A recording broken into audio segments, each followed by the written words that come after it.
We've all seen trailers at the cinema, on TV and before watching a film. The trailer we have documented is for the Abertoir Horror Film Festival, taking place from the 10th to the 14th of November this year in Aberystwyth, Wales. Bringing to life even this short horror tale is no simple matter. We will show you the time and dedication required by the team and give you insight into the different roles on and off set. If you like what you see in this making of documentary, then there is your cue to get your camera out, give it a try yourself and join the world's biggest horror film festival.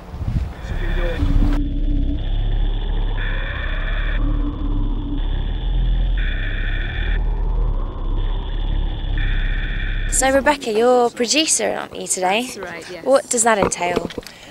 Organising the whole thing, getting the cast and crew together, making sure everything's going smoothly, everyone's on time, all kinds of pre-production really. It's kind of done, before the shoot, and then making sure the day everything goes to time, which so far it kind of is. So more or less. So would you say it's going smoothly today? Yeah, I mean the makeup's going really well. The zombies look great and they've been done really well by the makeup artists. We've got a few on board. I thought the more we get, the quicker they get done, then they get ready for shop. And they're looking really good. Shanaz, are you making a zombie right now? Yeah.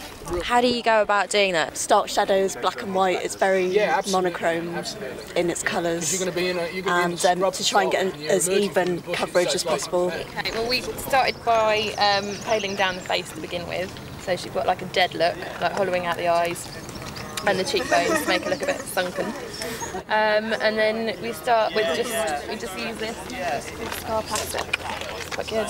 And then you like mess it up a bit with just like the end of the pintail comb, so it's kind of got like different layers to it. And then you cover it with grease paints, like lots of different like blacks and dark reds. And then put like powder on top as well, so that's it a little bit. This zombie's got quite big cheekbones, so no amount of makeup can hollow them out. So and go with less is more, I think. I mean, I tend to mix and match between water-based face paints and like grease paints and things like that. But grease paints are a nightmare to get off. So I usually mix like regular makeup. This is just bog standard foundation that us ladies use regularly. Mix and match that with face paints or watercolour paints that just wash off afterwards. I'm going to paint on a more mottled, dead kind of skin tone and some veins. It would probably take about 20 minutes to half an hour. We've still got the hair to do. So I'm doing quite a lot on this one. Do you think it's easier with a certain type of hair? Yeah, long and black is great actually. It's back combing it, to be honest. And use like lots of hairspray as well, so it stays facing up. And just like really messy, greasy kind of looking.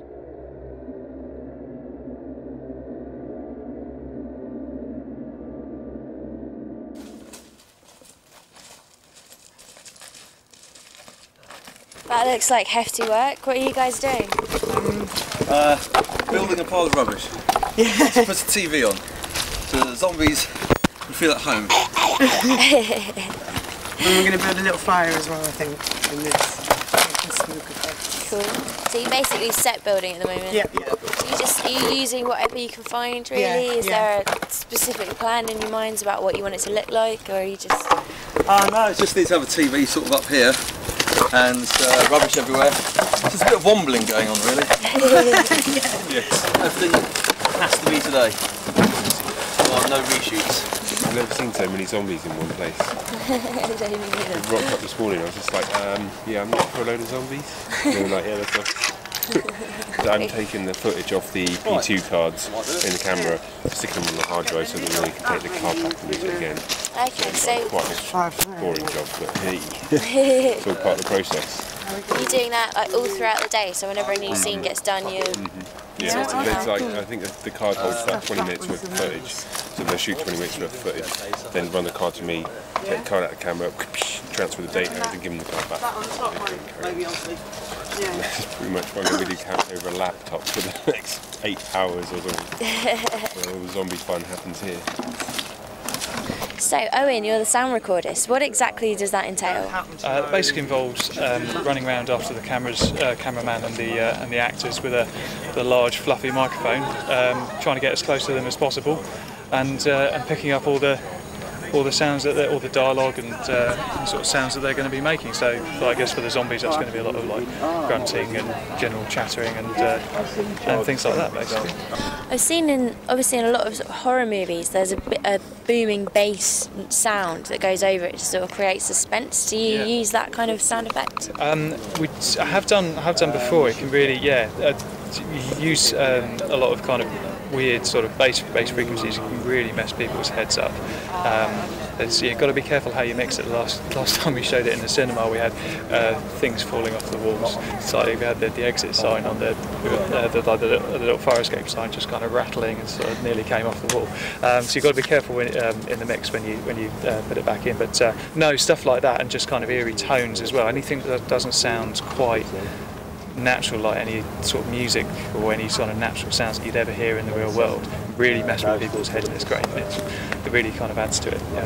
On the last feature film I did, we had a great time in the Foley studio, just kind of, and that was a horror film as well. It's getting loads of stuff like cabbage and lettuce, and just generally like tearing it and ripping it and cutting it and slicing it and recording that, and then you absolutely, as you say, like you layer that back over the picture that's already been recorded. We record the clap at the beginning of each take, and then in post you sync the two up. So you've got the visual clap of the board going down, and obviously you've got the sound on mic as well. And you just line those two up, and then hopefully all the dialogue should match up together.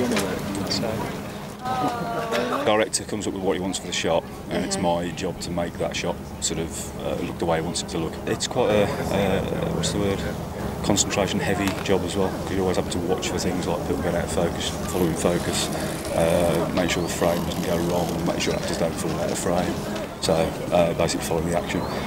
Well, we've just done, on a couple of the takes, we've done like 3 takes of one scene, because obviously you have things like the shot doesn't necessarily work, and it could be something I've done, work with the fact the actor's done something wrong, or the positions aren't quite right, or something wrong with a mark out point on the floor or something. There's always that safety thing, you get a shot in the can straight away, but then it's always good to get another one, just in case, because if the editor's putting it together and suddenly likes the shot but there's something not quite right about it, he's got nowhere else to go. That's it, he's got one shot and that's it. So You've lost it, you can't reshoot. Yeah. So if I say a 10-second shot, could shoot it 3 or 4 times, so it could take you a good few minutes to do one 10-second shot. I mean, it's the fact that like a 2.5-minute trailer can take all day to shoot. We are just zombies. Zombies, yeah. Zombie. I'm not overdressed. I was hoping I'd be like a businessman zombie. I was told that my legs were going to be removed, but I'm not sure that they are now. So now I just look like a poorly dressed person with a waistcoat, tie, and jeans. I think you look like a good zombie. I like Azzy. You look like a Fonzie zombie dude. I've had Rockabilly, Sid Vicious. I was going for a bit of a Hoxton zombie, you know. But there we go. And these are actually all my clothes, so that's really embarrassing. Well, the Fonzie. Just Fonzie then. Maybe. Fonzie's cool. Yeah.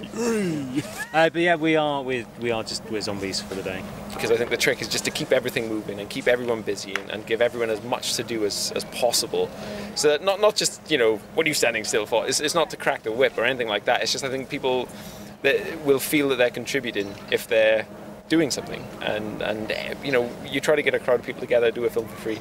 It's very difficult. So you're in this amazing situation where everyone is there, wants to be there, so you just got to harness that enthusiasm and find a way to make it work. As with most zero-budget productions, people play many different roles. I know Rebecca through Abertoir. I had a film in there last year, and she spoke to me about a trailer. They wanted a trailer, and she wanted my ideas on the sort of trailers that could be appropriate. There are many different ways, and I told her, I gave her some ideas.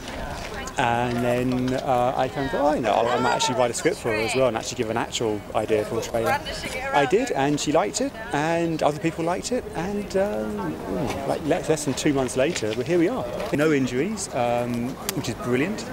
I wasn't expecting any injuries, but it's as people see when they watch the film, it's a pretty nasty location, and film is a collaboration. It's not just one person, and if the director wants a writer's contribution, as some do, that's fine. But the writer can't impose himself or herself. As health and safety, I've got to be interviewing, I've got to know what's going on, and I've just tried to detach the writer part of me, and it's been very challenging. And you know, every time you see something that's deviating from the script, I'm sort of going, what are they doing? What are they doing? So do you have the final say? Is it sort of you're the boss basically today? When we get on set, yeah, I mean the producers have to trust the vision of the director. They have to trust the judgments of the director on the day, trust the shot choices, especially with regards to the narrative, the story narrative, to ensure that everything that's needed to tell the story properly and in some sort of chronology or continuity perspective, that he knows what he's asking for. And then hopefully once it's all edited, the producers sit back and look at the finished product and say, yeah, well, we've got everything that we needed. Invariably the writer's not happy, but then again... When the writer's ever happy. When the writer's ever happy. Yeah, you're talking to a writer, so... You know, I'm talking from a writer. Yeah, writer perspective, yeah. So, yeah, you just really just try and put the puzzle together. A lot of independent film has very little budget because there's not a lot of money in the industry as it is, and you know, it just goes to show that things can be done on zero money. You know, you don't have to have, you know, hundreds of thousands of pounds to make movies. It's about encouraging people to go out and to do it as conveniently and as easily as possible. Features often run days, sometimes weeks over. So, no, with the amount of shots that we've got today and sort of the length of the finished product, you can all be done in a very short space of time. As long as the director's prepared. Is it mostly down to preparation? So the more you do beforehand, the easier it is on the day? Always. Always. I mean, preparation for a director is key. You've got to know the script inside out, got to know the characters inside out, got to know it at least in your mind. Every director works differently. They'll sometimes work to a shot list, they'll work to no shot list. Some will already have it edited in their head, so they already know what they're doing. So, tell us more about Abertoir. Abertoir is a horror festival. We don't just screen films, we do screen a lot of horror films and shorts, but we also have special events such as we have a music concert, we have a theatre, we have live talks, presentations from Q&As, masterclasses, to really make it mix it up and make it really diverse. We're in our 5th year now. This year will be our 5th anniversary, and we've got lots of stuff lined up. So it'll be quite exciting, including the Damned are going to be playing, the original Damned are going to reunite for one night only. It's part of like a gothic thing. Yeah. Yes, that's quite exciting. Yeah, so you know, we just like to be different and like shake it up and just, I mean, you need something else than just films in a festival. And it's good to have that choice to go to cinema, to go to the theatre, to go to the concert, to see a masterclass, to go for Q&A, that type of thing. It's combining sort of all types of film and theatre, really, isn't it? It is, yeah, all types of like mediums, you could say, I suppose, really. And with our films, we do obviously have horror films, but we want to showcase like how flexible the genre is, and show films that people probably might not class as being blatantly horror. You know, like maybe ones that are more subtle and borderline and fantasy. A little bit avant-garde, maybe. Yeah, it's a little bit avant-garde in the shorts, and just films that are, you know, films that are ambitious and telling the story differently to just basically generic stuff like Michael Bay does in, like, you know, the remakes that we keep seeing all the time in the multiplexes. Yeah. Get away from that. Yeah. So, no Michael Bay in Abertoir.